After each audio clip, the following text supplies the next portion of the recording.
Hello, hello, bonjour à tous. J'espère que vous allez bien. J'espère que vous allez très bien. Ce matin, on va parler d'une thématique qui a trait à la santé, la sécurité au travail, notamment la formation des membres du comité hygiène, santé, sécurité au travail. Déjà, vous devez savoir que au sein de votre entreprise, selon la taille, vous devez avoir au sein de cette entreprise, de votre entreprise, un comité d'hygiène, de santé, sécurité au travail. Si vous avez déjà des délégués, si vous êtes une entreprise qui est éligible à avoir des délégués, à minima, vous devez avoir ce comité parce qu'il vous aidera à piloter tout ce qui est hygiène, tout ce qui est santé, tout ce qui est sécurité au travail.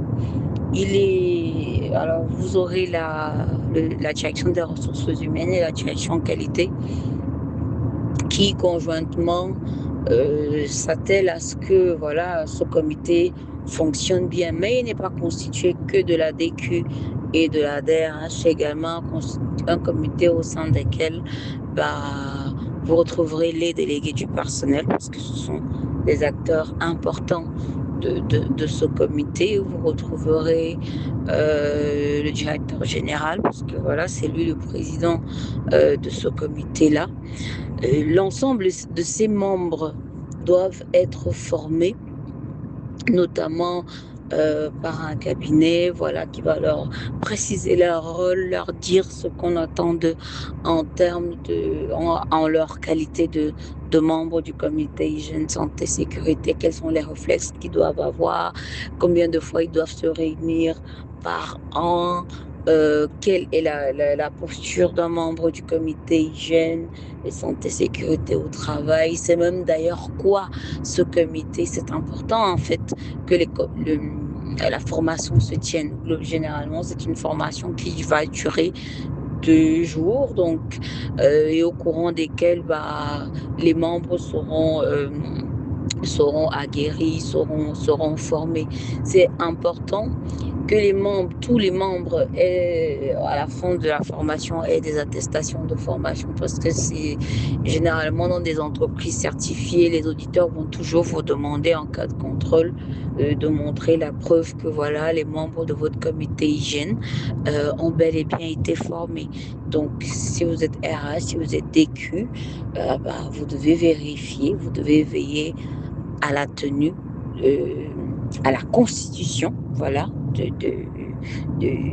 du comité hygiène, santé, sécurité, à la formation des membres et également à la tenue régulière des réunions, au suivi des résolutions qui sont prises dans le cadre des réunions du comité hygiène. Et voilà, si vous avez un plan d'action que vous allez mettre en place en début d'année, on va également vous challenger sur le suivi de votre plan d'action.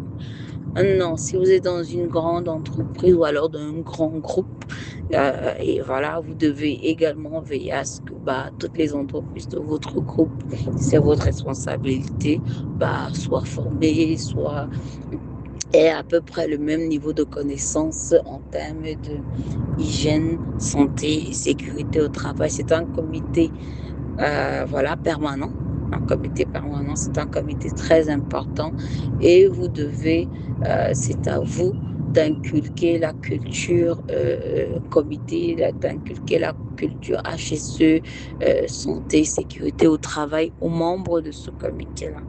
Donc voilà, j'espère pour vous qui avez élu tout récemment des nouveaux délégués dans vos différentes entreprises que vous êtes, vous avez un accent sur la formation des membres du comité hygiène, santé, sécurité au travail.